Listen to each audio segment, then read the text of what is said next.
이은선 교수님이십니다. 안양대 명예교수님이시고 해방 이전 토마스 선교사 순교 담론 형성 과정 연구라는 제목으로 발제하시겠습니다. 현재 20분, 11시 20분입니다. 40분까지 발제해 주시면 되겠습니다. 감사합니다.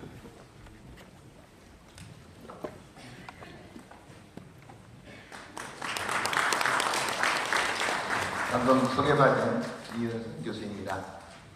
제가 1996년 8월 달에 충신대학에서 제1호로 진학 박사 학위를 받았는데요. 학교는 주로 안양대에서 가르쳐서 교단에서는 잘 어른들을 만나 뵙지 못했는데 하여간 이 영광스러운 자리에서 귀한 발제를 할 수 있게 되어서 감사한 마음입니다. 그래서 제가 오늘 발표할 제목은 해방 이전 토마스 선교사 순교 담론 형성 과정 연구를 말씀드리겠습니다. 잘 알다시피 지금 한국 교회 안에는 토마스 선교사에 대한 상반되는 두 가지 평가가 있습니다. 전통적인 교회사적인 평가입니다. 오문환 장로님을 비롯해서 그 이후에 여러 민경배 박사님이라든지 지금까지 대부분의 교회사가들은 토마스 선교사를 성경을 전파하다, 순교한 토마스 선교사님으로 평가하고 그런 토마스 선교사님의 순교적 열정과 헌신을 높게 평가하고 있습니다. 그리고 이런 평가가 1984년까지는 거의 아무 문제 없이 이루어졌는데 1985년에 바로 이만열 교수님이 처음으로 우리가 토마스 선교사에 대해서 지금까지 이렇게 긍정적인 평가를 해왔는데 좀 더 한번 생각해 볼 필요가 있다 그러시면서 소위 말하는 반제국주의 사관의 입장에 서서 바로 토마스 선교사를 제국주의적인 침략의 동조한 인물로 평가하기 시작을 했고 그 이후에 한규모, 김명호를 비롯한 여러 학자들이 이제 바로 토마스 선교사에 대해서 부정적인 평가를 하는 것들이 생겨나기 시작을 했습니다. 그래서 바로 오늘도 우리가 어떻게 하면은 이런 부정적인 평가를 극복하고 올바른 토마스 선교사의 순교를 평가할 것인가 하는 것이 우리의 과제가 되겠습니다. 이거를 토마스 선교사 순교에 대해서 연구할 수 있는 자료들을 보면 정부의 공식적인 기록들이 있습니다. 고종실록, 승정원 일기, 일성록 이런 입장들인데요. 이런 책들인데 여기에는 정부의 입장이 반영되어 있습니다. 이 정부의 입장이라고 하는 것은 결국은 이 제너럴 셔먼 사건 후에 미국 정부가 한국에 와서 계속해서 어떻게 해서 이 사건이 일어났는지를 설명해라 하니까 그때 한국 정부가 제시한 입장이 반영되어 있습니다. 바로 그 제너럴 셔먼호는 우리나라 정부가 대동강으로 올라오지 말라는데 지속적으로 불법적으로 올라와서 결과적으로 그들이 불법적인 행동을 해서 충돌이 일어났고 그리고 그들을 죽인 건 우리나라의 폭도들이 죽였다. 그래서 우리나라 군인들이 죽인 것도 아니고 우리는 아무런 책임이 없다 하는 것이 이런 고종실록이나 승정원 일기에 반영된 입장이라고 볼 수 있겠습니다. 비공식적인 기록들은 해강록, 용호한록, 적보기, 동진일기 이런 것들은 민간인들이 이제 그 당시 그 제너럴 셔먼호가 일어날 때 입장을 관찰하고서 썼던 입장인데 여기에 보면 한 4일 정도 그들이 상호 협상한 그런 내용들이 기록되어 있습니다.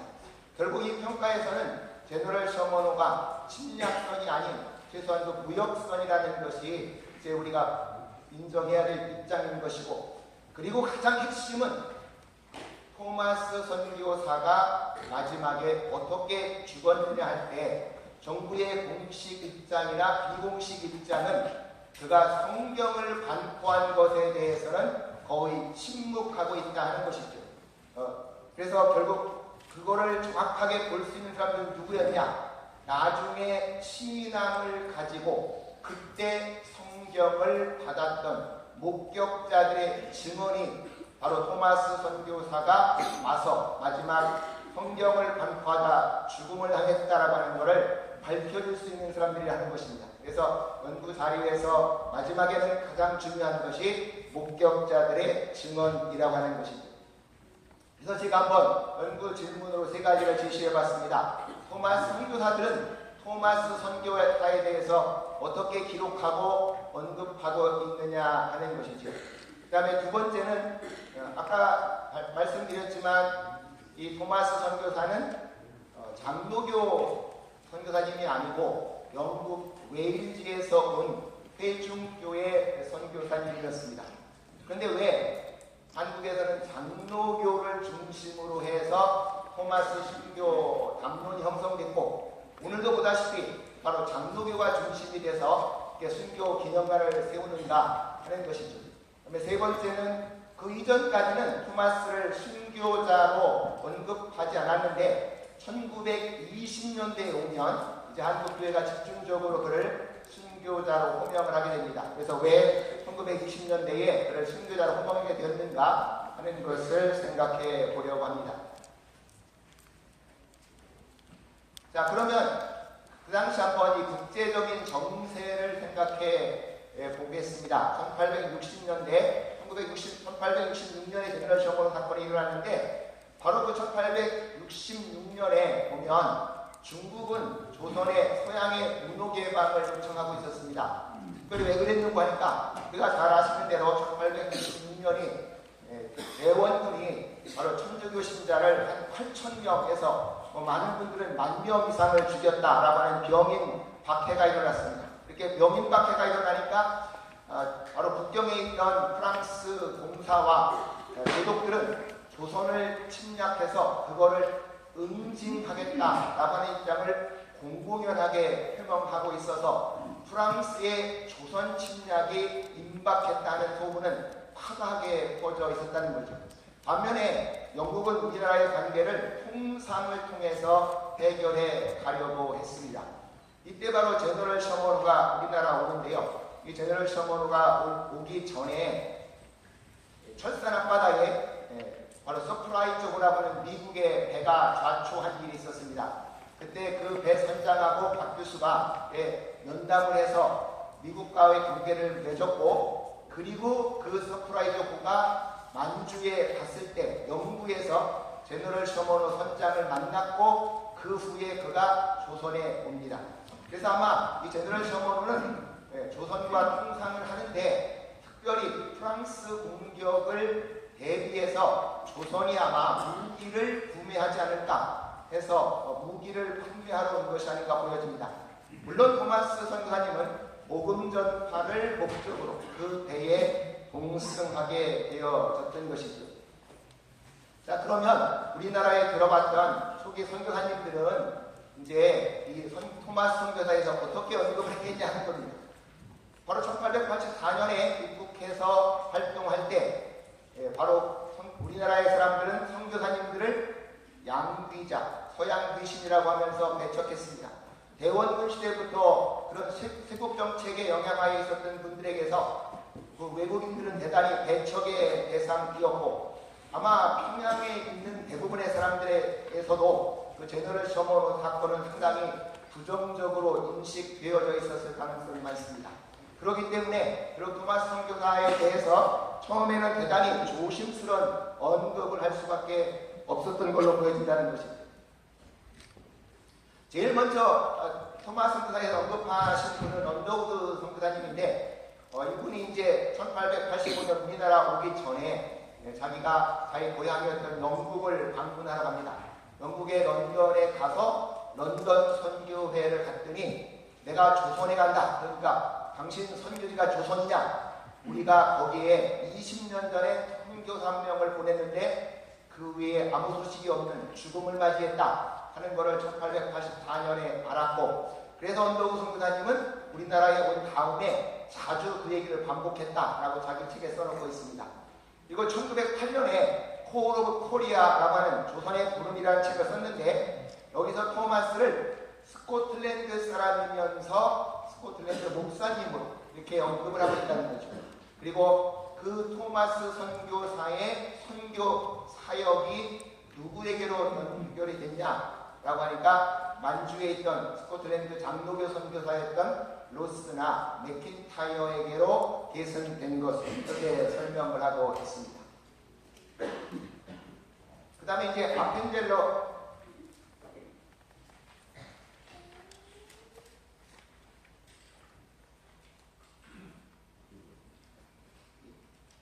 아펜젤러가 그 다음에 기고를 했는데요. 이제 아펜젤러는 우리나라에 뭐 제일 처음에 왔던 선교사님 중에 한 분이었고, 그래서 이제 어떻게 우리나라하고 미국하고 개항이 됐을까? 그래서 그 개항의 주역이었던 1882년 조미수 통상조약의 주역이었던 슈펠트 제독이라고 하는 분이 1886년 겨울에 고종의 초청으로 우리나라에 들어옵니다. 그러니까 이분을 만나가지고 어떻게 조선이 개항을 하게 되냐 하는 거에 대해서 설명해 달라고 부탁을 했어요. 그래서 1887년 1월 달에 그 원고를 받아가지고 있다가 이제 결국 서양 선교사님들이 만든 잡지 코리안 레포지터리라는 잡지에 1892년에 기고를 합니다. 거기서 그 슈펠트 제독은 조선의 개항 과정을 설명하는데 제가 앞에서 말씀드렸던 조선 정부의 입장을 거의 그대로 반영한다는 거죠. 제너럴 셔먼호가 우리나라에 와서 그런 불법적인 행동을 해서 불미스러운 사건이 일어났다 하는 입장을 설명하고 있습니다. 그리고 그 슈펠트 제독은 제너럴 셔먼호 사건만 언급하지 토마스에 대해서는 아무런 언급을 하고 있지 않습니다. 그 다음에 이제 토마스 선교사님을 언급한 사람이 그라함 리라고 하는 선교사님입니다. 1894년에 이분은 개인적인 서신에서 토마스 선교사를 우리나라에 온 최초의 개신교 선교사다. 그리고 바로 이 개신교 선교사로 왔던 이 토마스를 어떤 인물로 언급하는 거 하니까 바로 스코틀랜드 성서공의 권소로 와서 우리나라에 선교를 했다라고 이야기하고 있습니다. 그래서 이런 분들까지는 이제 아직까지 그 제너럴 셔먼호 사건을 우리나라 정부의 입장에서 설명하는 입장만 있었는데 이런 기조가 처음으로 바뀐 사람이 게일 선교사님의 기고입니다. 1895년에 아까 말했던 코리안 레포지터리에다가 기고를 하는데요. 자기가 설명하는 내용은 어디서 들은 거냐 하니까 바로 그 사건 현장에 있었던 목격자가 자기에게 증언한 형식으로 기고를 합니다. 그러면서 바로 이 최난헌, 그러니까 토마스 선교사님을 그 최난헌으로 한국식으로 표명을 했는데 그 전까지는 이 토마스 선교사가 통역자로 그 배에 타고 있었다라고만 설명했는데 바로 승객으로 탄 것이지 통역자가 아니었다라고 얘기를 합니다. 그 다음에 항복 의사를 표명하는 백기를 들고 와서 항복을 요청했는데도 불구하고 그 사람을 잔인하게 처형했다 하는 걸 설명을 했습니다.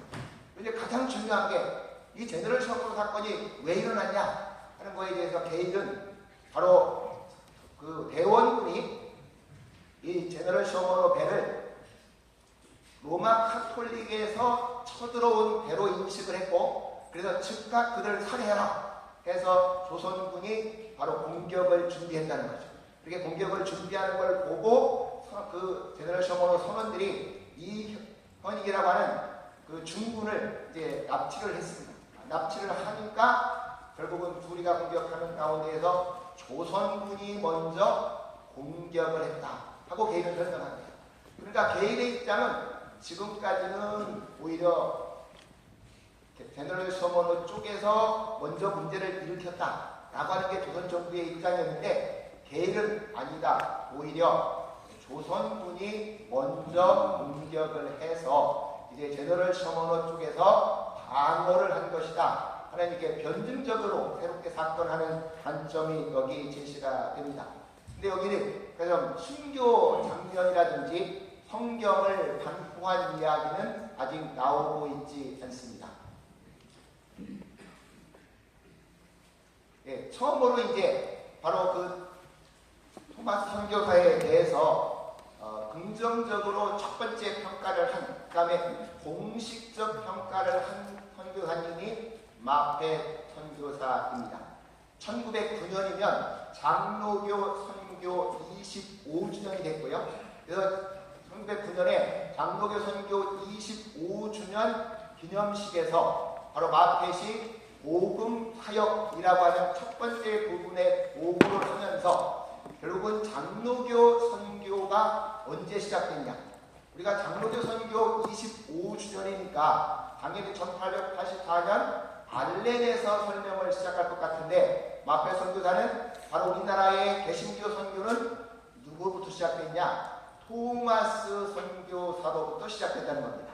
그래서 토마스 선교사를 첫 번째 개신교 선교사로 평가를 했고, 그러면서 이 토마스 선교사를 뭐라고 말씀하는 거니까 스코틀랜드 장로교 출신이면서 스코틀랜드 성서공회 권서다 해서 마펫은 아예 이제 스코틀랜드 장로교인이라고까지 표현을 했습니다. 근데 바로 이 마펫에게서 가장 주목할 만한 평가는 토마스 선교사가 어떻게 죽음을 당했냐 하는 것입니다. 근데 바로 토마스 선교사가, 마펫 선교사가 처음으로 한 게 성경을 반포한, 그러니까 토마스 선교사가 대동강에서 죽임을 당하기 전에 성경을 반포하다 죽음을 당했다라고 하는 걸 처음으로 공개적으로 언급을 한다는 거죠. 물론 자기가 그렇게 말합니다. 언제 이분들을 만났냐? 1893년에 자기가 그런 사람들, 바로 토마스 선교사가 성경을 뿌린 걸 받은 사람들을 만났다. 그래서 그 성경 반포하다 죽임당한 걸 강조했고, 그러면서 그 선교 사역을 앞에서 말했던 언더우드와 똑같이 토마스 선교사가 시작을 하고, 그리고 만주 스코틀랜드 장로교 선교사였던 사람들에게로 연결이 되고 미국의 장로교 선교사로 연결이 된다 해서 이분들 바로 마페 선교사님도 한국의 개신교 선교 시작을 토마스에서 만주를 거쳐 미국의 장로교 선교사로 이렇게 연결을 시키고 있습니다.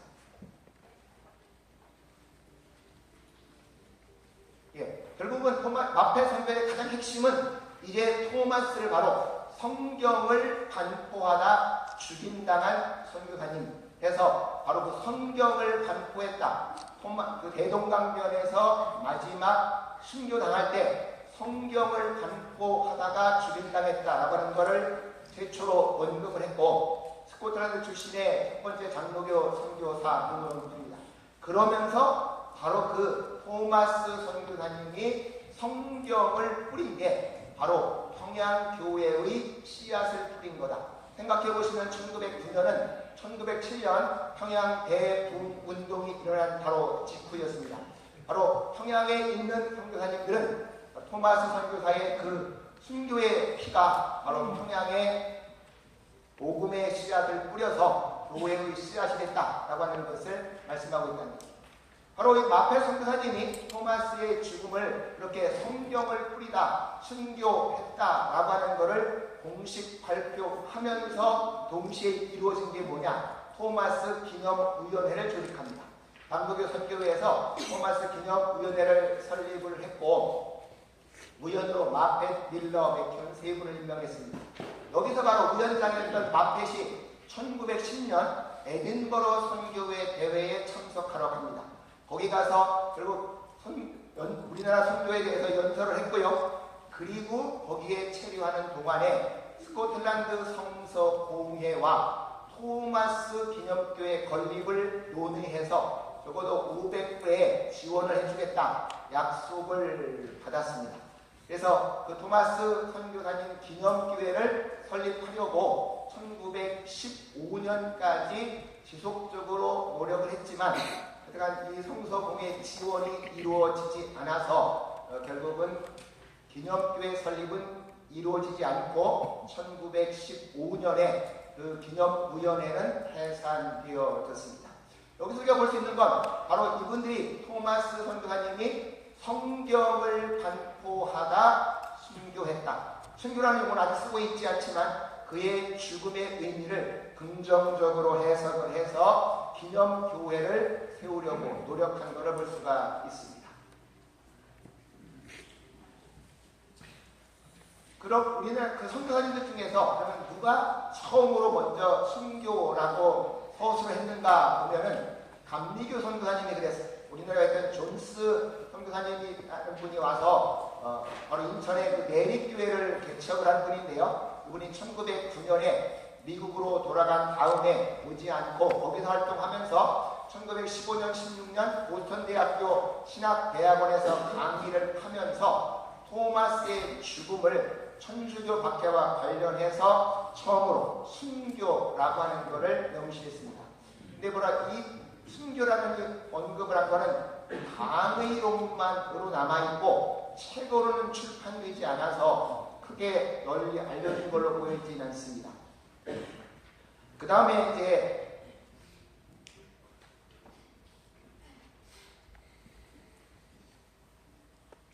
그 다음에 1916년이 되면 우리나라 장로교 안에서 우리나라 장로교 역사를 이제 정리해보자 하는 움직임이 생겨나서 장로교 사기는 1928년에 만들어지고 그보다 더 먼저 과관련 선교사님이 장로교회사 전휘집이라고 하는 것을 1918년에 출판합니다. 이건 선교사님들 입장에서 초기 장로교 역사를 서술을 했는데 여기까지는 토마스에 대한 마페 선교사님 입장을 계승을 해서 토마스 선교사가 대동강변에서 성경을 반포하다 죽임을 당했고 그때 성경을 받은 사람들을 마페 선교사님이 만났다. 그래서 아직까지 순교라는 용어를 사용하고 있지는 않습니다. 근데 이제 우리나라에서 처음으로 순교라는 용어가 사용된 게 1920년에 가야 나온다는 거죠. 우리나라에서 처음으로 토마스 선교사를 우리나라 분들이 그러니까 한국의 교회 지도자들이 순교를 말한 게 평양교회 지경 각 교회 사기 1925년에 이 책에서 처음으로 토마스 죽음을 순교라고 적시합니다.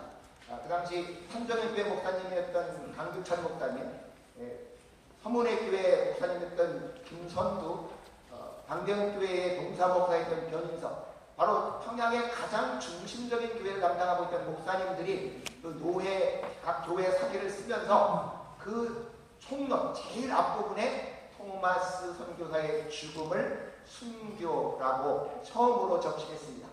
그 당시 천주교에서는 그 천주교에서 죽음당한 사람들의 이름을 목숨을 바쳤다 해서 친형이라는 용어를 썼고 기독교에서 처음으로 순교라는 용어를 썼습니다.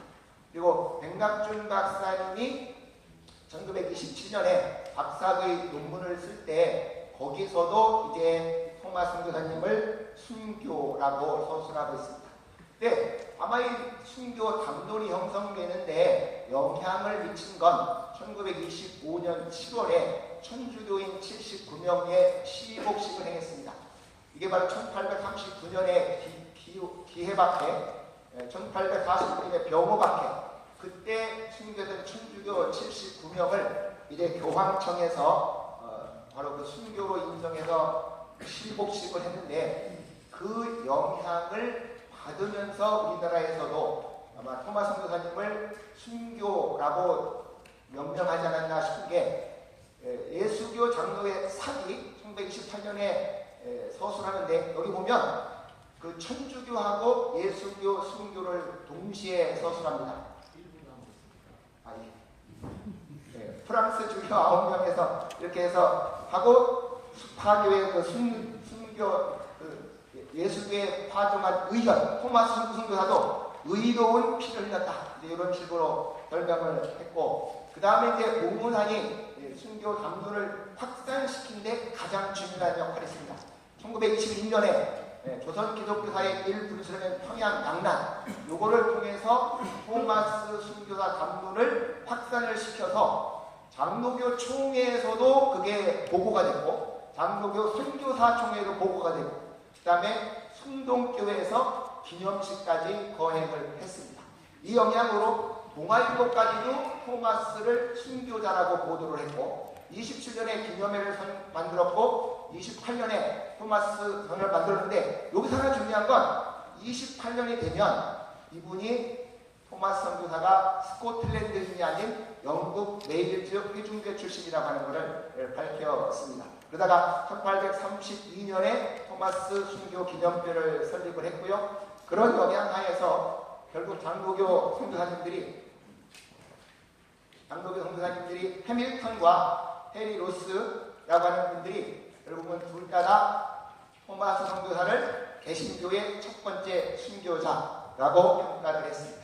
그래서 제가 말씀드리고 싶은 것은 토마스 선교사 순교 단문 형성 과정에는 그가 성경을 반포한 걸 목격한 분이 있었고, 그리고 마펫을 중심으로 그의 죽음을 성경을 반포하는 죽음으로 인식을 했고, 그리고 결국은 한국의 그리스도인들이 1920년대 순교로 해서 선교사님들까지 순교자 임명을 해서 1920년대에서 30년대 되면 바로 순교 담론이 한국 사회 형성돼서 지금까지 오고 있다라고 말씀드리겠습니다. 감사합니다.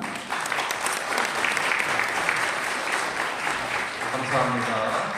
이어서